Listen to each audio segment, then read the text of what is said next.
ಪಕ್ಷಗಳಿಗೆ ಸಂಬಂಧಪಟ್ಟಂತ ಬೆಳವಣಿಗೆ ಆಗಿದೆ.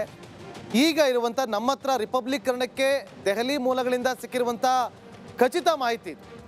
ಯಾವ ಕಾರಣಕ್ಕೋಸ್ಕರ ಪ್ರಮುಖವಾಗಿ ಕುಮಾರಸ್ವಾಮಿ ಅವರನ್ನೇ ಆಯ್ಕೆ ಮಾಡಿಕೊಂಡಿದೆ ಹೈಕಮಾಂಡ್ ಅನ್ನುವ ವಿಚಾರಗಳನ್ನು ನಾವೀಗ ಒಂದೊಂದಾಗಿ ಗಮನಿಸ್ತಾ ಹೋಗೋದಾದ್ರೆ, ರಾಜ್ಯ ವಿಧಾನಸಭಾ ಚುನಾವಣೆ ಸಂದರ್ಭದಲ್ಲಿ ಏನೆಲ್ಲ ಆಗಿತ್ತು ಅನ್ನೋದು ಪ್ರತಿಯೊಬ್ಬರಿಗೂ ಕೂಡ ಗೊತ್ತಿದೆ. ಬಿಜೆಪಿ ಹೀನಾಯ ಸೋಲನ್ನು ಅನುಭವಿಸಿದೆ. ಎಲ್ಲಿ ಗೆಲ್ಲುತ್ತೆ ಎನ್ನುವ ವಿಶ್ವಾಸ ಇತ್ತೋ ಅದೆಲ್ಲ ಜಾಗದಲ್ಲೂ ಕೂಡ ಸೋಲನ್ನು ಅನುಭವಿಸಿತ್ತು. ಹೀಗಾಗಿ ಹೈಕಮಾಂಡ್ ಇಂಥ ಒಂದು ತೀರ್ಮಾನವನ್ನು ತೆಗೆದುಕೊಂಡಿದೆ. ಆ ಮಾಹಿತಿ ರಿಪಬ್ಲಿಕ್ ಕನ್ನಡಕ್ಕೆ ಲಭ್ಯವಾಗಿದೆ. ಇದು ರಿಪಬ್ಲಿಕ್ ಕನ್ನಡದ super exclusive political story. Karnataka, Maharashtra, Madhya Pradesh, Rajasthan ಈ 4 ರಾಜ್ಯಗಳಿಂದ ಅಚ್ಚರಿ ಹೆಸರುಗಳು ಆಯ್ಕೆಯಾಗಿದೆ.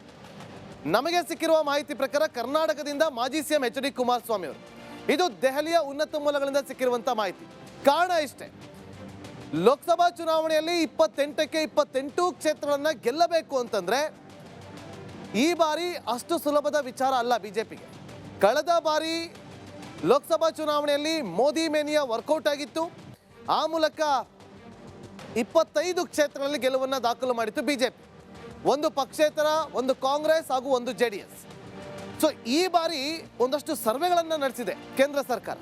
ಅದೆಲ್ಲವನ್ನು ಕೂಡ ಗಮನಿಸಿದಾಗ ಕರ್ನಾಟಕದಲ್ಲಿ 20 ನಂಬರ್ ದಾಟೋದು ಕೂಡ ಕಷ್ಟ ಅಂತ. ಯಾಕೆ ಅಂತಂದ್ರೆ ವಿಧಾನಸಭಾ ಚುನಾವಣೆಯಲ್ಲಿ ಕೆಲ ರೆಬಲ್ ಬಿಜೆಪಿ ನಾಯಕರು ಬಿಜೆಪಿ ಅಭ್ಯರ್ಥಿಗಳನ್ನು ಸೋಲಿಸಿದ್ದಾರೆ ಅನ್ನೋದು ಇಡೀ ರಾಜ್ಯದ ಜನತೆಗೆ ಗೊತ್ತಿರುವಂಥ ವಿಚಾರ. ಇಡೀ ರಾಜ್ಯ ರಾಜಕಾರಣದಲ್ಲಿ ಚರ್ಚೆ ಆಗಿದಂಥ ವಿಚಾರ.